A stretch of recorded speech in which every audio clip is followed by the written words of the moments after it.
peu d'endroits peuvent égaler la diversité alimentaire de la Grande Pomme, avec ses restaurants et ses petites boutiques pour vendre de la nourriture à chaque coin de rue. Aujourd'hui, l'inflation a provoqué une montée en flèche des prix des aliments dans l'une des villes les plus chères du monde. Allez chercher une empanada, le prix est passé simplement de $3 à $4,5. C'est fou, c'est ridicule.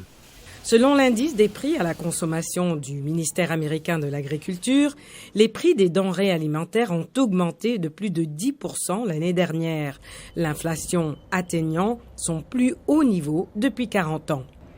Même les food trucks, ces camions de restauration rapide, ont augmenté leur prix. Nous sommes assez nerveux parce que nous ne voulons pas perdre nos clients fidèles qui nous suivent depuis 5 ans, donc nous devons définitivement réfléchir 3 fois avant de le faire.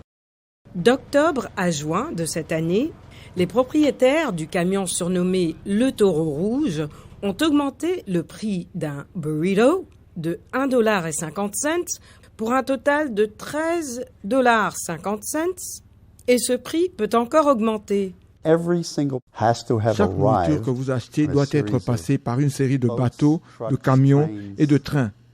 Elle n'apparaît jamais comme par magie dans votre assiette. Le prix diesel utilisé pour le transport des marchandises a augmenté de 66% l'année dernière. Ce n'est pas une inflation Biden, ce n'est pas une inflation Poutine, c'est vraiment avant tout une inflation Covid.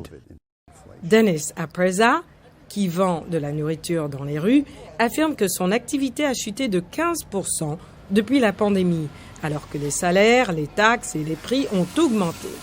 Il a réussi à réduire ses coûts en diminuant la taille des portions et d'autres astuces.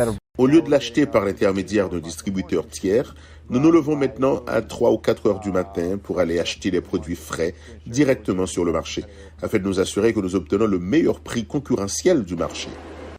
Selon certains experts, lorsque les prix augmentent dans les restaurants plus chics, les vendeurs de nourriture dans les rues pourraient peut-être en profiter, car les clients veulent toujours manger vite et bien.